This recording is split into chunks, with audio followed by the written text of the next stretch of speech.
All right, guys, thanks for checking us out.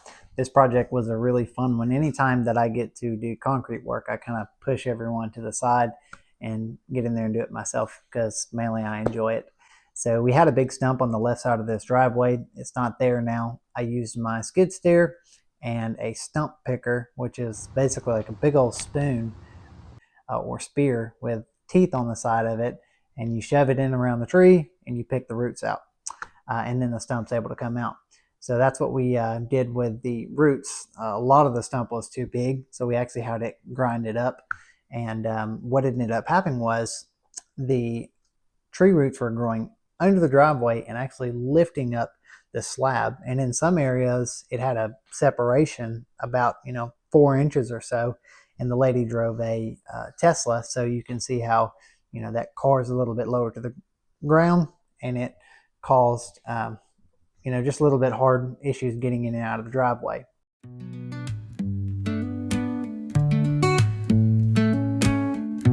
Hammer strikes and the rhythm begins. Blueprints whisper of where we'll begin. Dust in the air, but smiles pave the way. Building dreams brick by brick every day. Steel beams rise to kiss the blue skies. Sweat on our brows, but the goal's in our eyes. Foundation strong where the heart will stay. Creating futures where the laughter will play. Construction makes happy customers true. Turning old into art and brand new. From cracked sidewalks to towers so tall, we're shaping joy with every tool call. Saw the wood and seal the seams, layered with effort and measured dreams. Every nail is a reason to cheer. Happiness builds. This is the first time that we've used the pink rebar, and actually, fun fact, no one in our local area even puts rebar in driveways. They just deem it to be unnecessary, which is probably fine, but I'm just a bit concerned myself, so I try to go really overboard, and especially when we do concrete. Once you put it there, the concrete's there for ever, hopefully, or a long time at least. So we used the pink rebar, which is supposed to have, I believe, 5 times the strength or so of standard metal rebar, and of course, it doesn't rust. So that's also another huge benefactor. You can see we started on that right side, getting it pushed up against that form board, and then that gives us a place to strike off of. And also on that left side, you can see a green string line, and it goes all the way down from end to end. And I actually have it elevated above where the concrete level is going to be, just as high as my magnesium hand float. So therefore I can take my magnesium hand float, and you'll see me get underneath there with it here in a minute, and it be just when it touches that string to know that I'm perfectly straight underneath that string line when I'm striking it off. And then we got a magnesium float and floated it out. You'll see that here in a minute. That rebar right now is laying on the ground because when the other guy is driving that Georgia buggy through there, if it was elevated up, it would either kind of mess it up and damage it, or he wouldn't be able to drive over the top of it, so that wouldn't be good. So you can see us kind of go through. We'll put some concrete down, and then we'll take and pick that rebar up so it gets a little concrete underneath of it. But the ruling, anytime you put rebar in something in concrete, you want it to be on the bottom 1/3 of the concrete, and that gives it its maximum strength. You can see I'm taking that magnesium hand float and striking off underneath of that string line, and that's the first time I've actually done it that way, because you couldn't pop a string line on that face of those blocks because they're like a rough textured face. So you could see how you couldn't pop that line on there and actually it'd be visible. So that magnesium hand float goes right up underneath that string line, and it worked absolutely perfectly. I will definitely utilize that method from here on out. And of course, on that other side, we just got right up to the form board and hand floated it out. And here in just a moment, I'm going to grab the magnesium board and start striking it, or back dragging with that magnesium screed. And what the magnesium does, it basically pulls the paste of the concrete. It knocks the aggregate down a little bit and then pulls the paste of the concrete to the surface, so you can get a pretty level, nice finish. And on this, you don't necessarily need to use a magnesium screed board for much, because we're doing an exposed aggregate. So like you see the existing driveway that's already there, it's going to look like that when it gets done. So this will kind of knock any of the highs down of the aggregate, and then you'll just wash it off when it gets around to it, and it looks real good that way.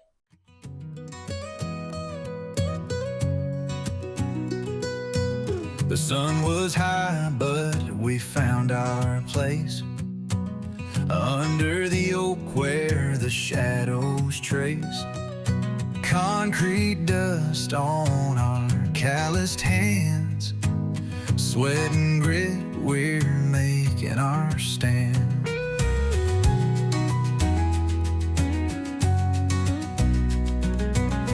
The mixer churns that heavy sound, laying it smooth from the ground down. So you can start to see a little wiggling motion with that magnesium float, and that's my brother-in-law Guy actually running the magnesium float. He's getting a little bit smoother than I was. He's a little bit more particular than I am. I assumed to just get it out with the bull float, but he was getting it a little bit more perfect, and it looks a little bit better. So you can see his hand motion going back and forth, and that's making it have that really nice edge. And it's actually quite a bit of work to back drag that concrete. And the person behind him, me, he's back dragging that concrete, and anytime it gets a little high, he's trying to just take it off so you don't have to back drag that much with that. I believe it's a 12-foot screed board that we was using in that video. Callous palms and a weary soul, steel-toed boots on a dusty road. Built this life with sweat and grit. Love's a hammer and it just won't quit.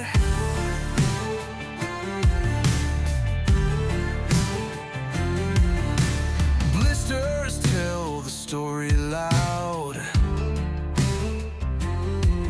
Skyline rising from the ground. Rusted tools, but they still shine. Hard work's the art and the world's my shrine. I love the grind, I love the pain, like thunder pounding in the rain. Brick by brick I make my stand. All my love is. So when we start to use our bull float, I don't like to let it sit up very much at all, even on an exposed aggregate. We had went through that whole truck right there, and I believe it was 9 yards is what a truck will hold. So I'll take that bull float, and it just kind of knocks down the highs. Any aggregate that's just kind of bulging up, it'll knock those down and kind of smooth them all out.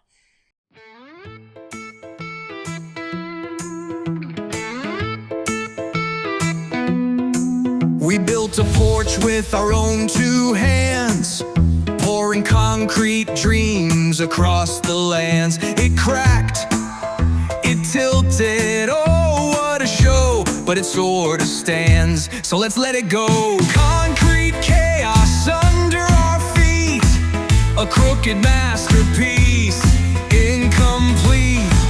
It's a mess, but it's standing still, wonky and strong, that's pure skill. That's pure skill. The dog won't step, he just gives a stare. A lopsided slab like a carnival fair.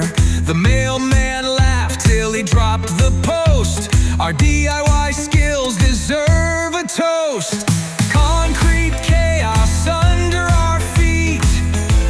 crooked masterpiece, incomplete.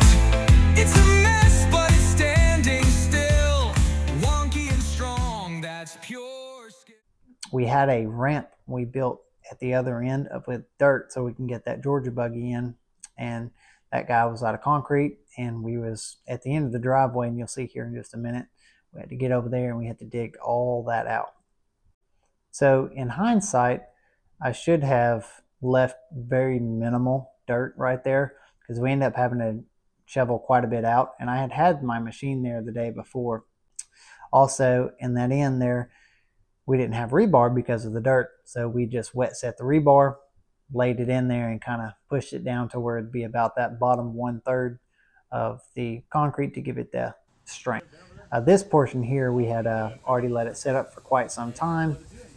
We used a retarder, which just slows down the surface of the concrete so it doesn't harden, and what's underneath the surface will still get hard. So that's why we was able to walk on it. And it was pretty warm that day too, so everything kind of set up pretty quickly. So we're using a pressure washer here, and that's kind of a no-no in these scenarios. However, we was kind of backed off of it using it, so it wasn't blasting very hard on it, and we had it turned really far down, so it wasn't barely pushing much pressure at all. So between that and just sweeping it off, we was able to clean this driveway up and join it, and it looks exactly like the rest of the existing driveway.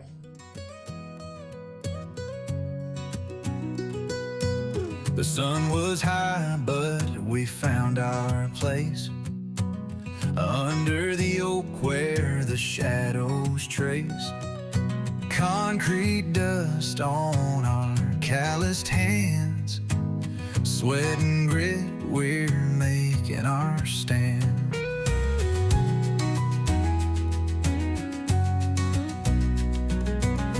The mixer churns that heavy sound, laying it smooth from the ground down.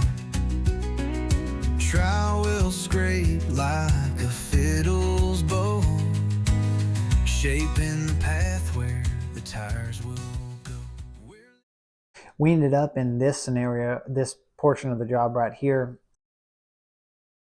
I actually took my skid steer the day before, and I cut out about 4 inches of the yard, so that's why you don't see grass, you see dirt.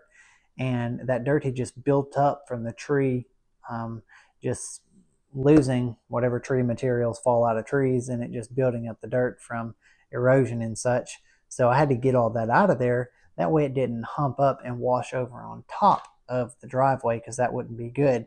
So we went ahead and scooped that dirt out of there and got rid of it. That way the grade of the driveway would not be lower than the yard, and then that sediment would wash into the driveway, which it was doing in some areas before. So that way the customer didn't have that issue of the sediment coming into the driveway. We lowered the yard and made the driveway to where it would be just a slightly higher than the yard, or yeah, exactly, the driveway a little bit higher than the yard. That was our end goal, and it worked out just right. And I was actually able to go back to this job and do another job right across the street a few months after, or actually, yeah, almost a year after we did this job, and the driveway still looked good, and the yard level still looked good and was not washing over into the driveway. So that was good to see. Right here, paint the walls where stories will bloom, from hollow rooms to a vibrant tune. Every corner tells a hopeful tale, from empty spaces to visions unveiled. Construction makes happy customers true. It was hard to get the joiner to joint between the existing concrete and the new concrete slab, so I had to take a hand trowel and kind of go through there and pick a lot of that out to make it look good. It ended up looking good at the end, but that was one of the more challenging areas.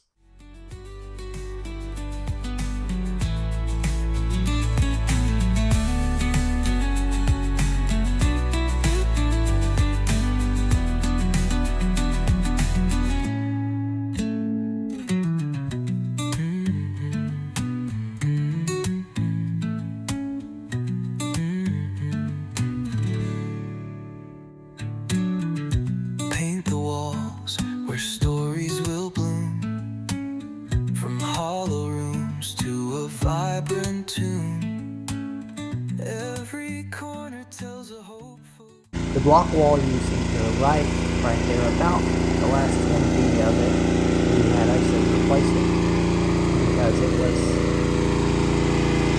again, all buckled up due to the roots growing into it.